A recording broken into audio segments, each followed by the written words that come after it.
Hello, എല്ലാവർക്കും നിസാനാസ് കിച്ചണിലേക്ക് സ്വാഗതം. എല്ലാവരും സുഖമായിട്ടിരിക്കുന്നല്ലോ.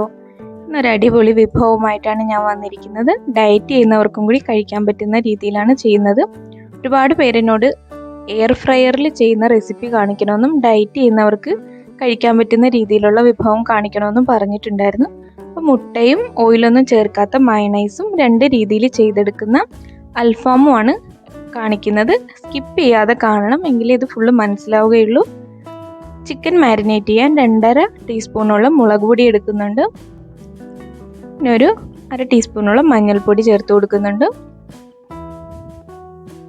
1/2 ടീസ്പൂണോളം ഗരം മസാലപ്പൊടി കൂടെ ചേർത്ത് കൊടുക്കാം. പിന്നെ ഒരു 1/2 ടീസ്പൂണോളം ഇഞ്ചി വെളുത്തുള്ളി പേസ്റ്റ്, പിന്നെ ആവശ്യത്തിനുള്ള ഉപ്പ് ചേർത്ത് കൊടുക്കാം. പിന്നെ ചിക്കൻ ഒന്ന് സോഫ്റ്റ് ആയി കിട്ടാൻ വേണ്ടിയിട്ട് ഒരല്പം വിനാഗിരിയാണ് ചേർത്ത് കൊടുക്കുന്നത്. കുറച്ച് ഒലിവ് ഓയിൽ, ഒരു 1/2 ടീസ്പൂണോളം ഒലിവ് ഓയിൽ. ഇവിടെ കുറച്ച് ഓയിലിലാണ് ഇതെല്ലാം അൽഫാം ചെയ്തെടുക്കുന്നത്.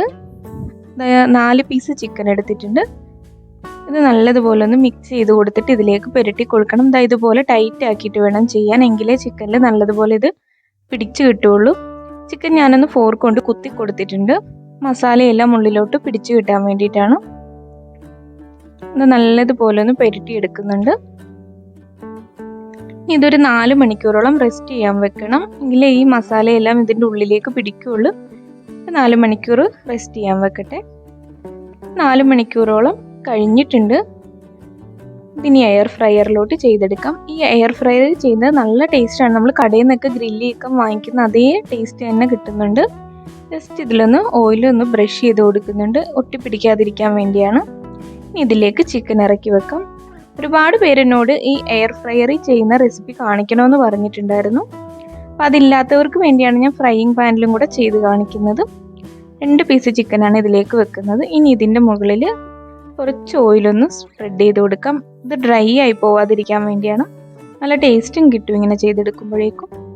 കടയിൽ നിന്നൊക്കെ വാങ്ങിക്കുന്ന ആ ഒരു ടേസ്റ്റ് തന്നെ കിട്ടുന്നുണ്ട് ഇത് ചെയ്തെടുക്കുമ്പോൾ. ഇനി ഇത് കുക്ക് ചെയ്യാൻ വെക്കാം നമുക്ക്. 20 മിനിറ്റാണ് ചിക്കൻ വേകാനായിട്ട് വേണ്ടത്. അപ്പോൾ ചിക്കൻ്റെ ഓപ്ഷൻ തന്നെ ഞാൻ ആക്കി കൊടുക്കുന്നുണ്ട്.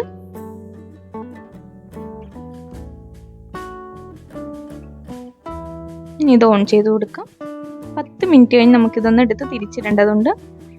ഇനി നമുക്ക് ഫ്രൈയിങ് പാനിൽ എങ്ങനെ ചെയ്തെടുക്കാമെന്ന് നോക്കാം. ജസ്റ്റ് ഓയിലൊന്ന് ഇതുപോലെ ഒന്ന് സ്പ്രെഡ് ചെയ്ത് കൊടുത്താൽ മതി, ഒരുപാടൊന്നും ഒഴിച്ചു കൊടുക്കണ്ടേ. ഇനി ഇതിലേക്ക് ചിക്കൻ ഇറക്കി വെക്കാം. ചിക്കൻ എന്നിട്ട് മൂടി വെച്ചിട്ടാണ് നമ്മൾ വേവിച്ചെടുക്കുന്നത്. ഇല്ലെങ്കിൽ ഒരുപാട് ടൈം എടുക്കും, വെന്തും കിട്ടാൻ ബുദ്ധിമുട്ടായിരിക്കും. നമ്മൾ ഒരുപാട് എണ്ണയൊന്നും ഒഴിച്ച് മുക്കിപ്പൊരിക്കാത്തത് കൊണ്ട് തന്നെ 2 പീസ് ചിക്കനും വെച്ച് കൊടുത്തതിന് ശേഷം ഞാനിതൊന്ന് മൂടി വെക്കുവാണ്. തീ കുറച്ച് വെച്ചാണ് വേവിക്കുന്നത്, ലോ ഫ്ലെയിമിലിട്ട്. ഇടയ്ക്കൊന്ന് തിരിച്ചിട്ട് കൊടുക്കണം. നമുക്ക് മയണൈസ് തയ്യാറാക്കാം. ഒരു 20 കാഷ്നട്ട് എടുത്തിട്ടുണ്ട് ഞാൻ. ഇത് 10 മിനിറ്റോളം കുതിർത്തി എടുത്തതാണ്. ഇതൊരു മിക്സിയുടെ ജാറിലോട്ട് ഇട്ട് കൊടുത്തതിന് ശേഷം ഒരു പീസ് വെളുത്തുള്ളി കൂടെ ചേർത്ത് കൊടുക്കുന്നുണ്ട്. ഒരു പീസേ ഞാനിവിടെ ചേർത്ത് കൊടുക്കുന്നുള്ളൂ. വെളുത്തുള്ളിയുടെ ഫ്ലേവർ ഇഷ്ടപ്പെടുന്നവർക്ക് കൂടുതൽ ചേർത്ത് കൊടുക്കാം. ഇനി ഇതിലേക്ക് ഒരല്പം ഉപ്പ് കൂടെ ചേർത്ത് കൊടുക്കുന്നുണ്ട്. ഉപ്പ് ചേർക്കുമ്പോൾ കുറച്ച് ചേർക്കാവുള്ളൂ. ഇനി ഇതിലൊരു പുളിപ്പും ടേസ്റ്റും കിട്ടാൻ വേണ്ടിയിട്ട് കുറച്ച് ആപ്പിൾ സിഡാർ വിനെഗർ ആണ് ചേർക്കുന്നത്. ഇതില്ലെന്നുണ്ടെങ്കിൽ കുറച്ച് നാരങ്ങാനീര് ചേർത്താലും മതി. 1/2 ടീസ്പൂണോളം ചേർത്ത് കൊടുക്കുന്നുള്ളൂ. അത് ഫുള്ളായിട്ട് ഞാൻ ഒഴിച്ചിട്ടില്ല. ഇനി ഇതൊന്ന് ഗ്രൈൻഡ് ചെയ്തെടുത്തിട്ടുണ്ട്. ഇനി ഇതിലേക്ക് 1/4 കപ്പ് വെള്ളം ഒഴിച്ചു കൊടുക്കാം. നല്ലതുപോലെ ഒന്ന് അരച്ചെടുക്കണം. നല്ല ക്രീമി ആയിട്ട് വന്നിട്ടുണ്ട്. നല്ല ടേസ്റ്റാണ്. നമ്മൾ മുട്ടയും ഓയിലും ഒക്കെ വെച്ച് ചെയ്യുന്ന അതേ മയണൈസിൻ്റെ പോലെ തന്നെ ടേസ്റ്റ് കിട്ടുന്നുണ്ട്. നല്ല ഹെൽത്തിയുമാണ്. നമുക്കൊരു പാത്രത്തിലോട്ട് മാറ്റി കൊടുക്കാം. ഇനി അൽഫാം ഇവിടെ വെച്ചിട്ട് ഒരു 10 മിനിറ്റ് ആയിട്ടുണ്ട് എയർ ഫ്രയറിൽ.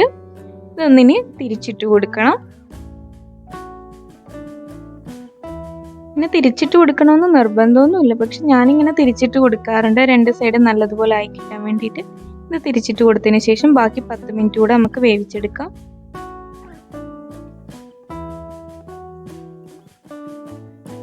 ഇതാ ഫ്രൈയിങ് പാനിൽ വെച്ചിരിക്കുന്നത് എന്തായെന്ന് നമുക്ക് നോക്കാം. ഒരു സൈഡ് കുറച്ചൊന്ന് കുക്കായി വന്നിട്ടുണ്ട്. ഇതൊന്ന് തിരിച്ചിട്ട് കൊടുക്കണം. തിരിച്ചിട്ട് കൊടുക്കുന്നതിന് മുമ്പ് ജസ്റ്റ് ഇതിൻ്റെ പുറത്തേക്ക് ഒന്ന് ഓയിൽ സ്പ്രെഡ് ചെയ്ത് കൊടുക്കണം. ഇതിങ്ങനെ തിരിച്ചും മറിച്ചും ഇട്ട് വേവിച്ചെടുക്കണം. ഒരേ സൈഡ് തന്നെ ഒരുപാട് നേരം ഇടരുതും. അങ്ങനെ ഇട്ടാൽ കരിഞ്ഞു പോകും, എണ്ണ ഒരുപാട് ഒഴിക്കാത്തത് കൊണ്ട് തന്നെ. ഇടയ്ക്കിടയ്ക്ക് ഇതുപോലെ ഒന്ന് തിരിച്ചു മറിച്ചിട്ട് കൊടുത്താൽ മതി. ഇനി എണ്ണ ഒഴിക്കേണ്ട ആവശ്യമില്ല. വീണ്ടും നമുക്ക് മൂടി വെച്ചിട്ടൊന്ന് വേവിച്ചെടുക്കാം. ഒരു അരമണിക്കൂറെങ്കിലും ഇതുപോലെ വെച്ച് വേവിച്ചെടുക്കണം. എങ്കിലേ അതിൻ്റെ ഉള്ളൊക്കെ നല്ലതുപോലെ വെന്ത് കിട്ടുള്ളൂ.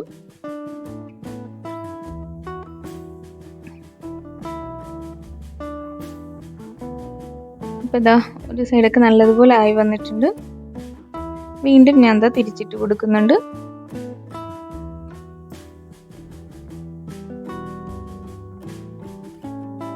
ഇനി എയർ ഫ്രയറിൽ വെച്ചിരിക്കുന്നത് എന്തായെന്ന് നമുക്ക് നോക്കാം. 20 മിനിറ്റ് കഴിഞ്ഞപ്പോഴേക്കും അതായിട്ടുണ്ട്. ഉള്ളൊക്കെ നല്ലതുപോലെ വെന്ത് വന്നിട്ടുണ്ട്. ഇതിൻ്റെ അടിയിലേക്ക് ഇതാ ഇങ്ങനെ എണ്ണയൊക്കെ ഇറ്റി വീഴും. കംപ്ലീറ്റ് ആയിട്ട് ആ എണ്ണയൊക്കെ പോയിട്ടാണ് നമുക്കിത് കിട്ടുന്നത്. നല്ല ഹെൽത്തിയാണ്, ഡയറ്റ് ചെയ്യുന്നവർക്കൊക്കെ കഴിക്കാവുന്നതാണ്. അതാ ഫ്രൈയിങ് പാനിൽ വെച്ചിരിക്കുന്നതും ആയിട്ടുണ്ട്. നല്ലതുപോലെ കുക്കായി വന്നിട്ടുണ്ട്. എണ്ണയൊന്നും അങ്ങനെ ആയിട്ടുമില്ല. നമ്മൾ ഒഴിച്ചു കൊടുത്തിരിക്കുന്ന എണ്ണയൊക്കെ അവിടെ തന്നെ കിടപ്പുണ്ട്. ഇതൊരു പാനിലോട്ട് മാറ്റി കൊടുക്കാം. നല്ല ടേസ്റ്റിയും ഹെൽത്തിയുമായിട്ടുള്ള ഫുഡ് ഇവിടെ ഇതാ റെഡി ആയിട്ടുണ്ട്. അപ്പോൾ ഈ റെസിപ്പി ഇഷ്ടമായെന്ന് ഞാൻ വിചാരിക്കുന്നു. ഇഷ്ടമായിട്ടുണ്ടെങ്കിൽ ഒന്ന് ലൈക്ക് ചെയ്യുക. എൻ്റെ ഈ ചാനൽ നിങ്ങൾക്ക് ഇഷ്ടമാവുന്നുണ്ടെങ്കിൽ ഒന്ന് സബ്സ്ക്രൈബ് ചെയ്യുക. ആ ബെല്ലൈക്കൺ കൂടി അമർത്തിയാൽ ഞാനിടുന്ന എല്ലാ വീഡിയോസും നിങ്ങൾക്ക് ലഭിക്കുന്നതാണ്. അപ്പോൾ ഇതൊന്ന് ട്രൈ ചെയ്ത് നോക്കിയിട്ട് എല്ലാവരും ഫീഡ്ബാക്ക് പറയണം. കമൻ്റായിട്ട് തന്നെ അറിയിക്കുക. Okay, bye, thank U.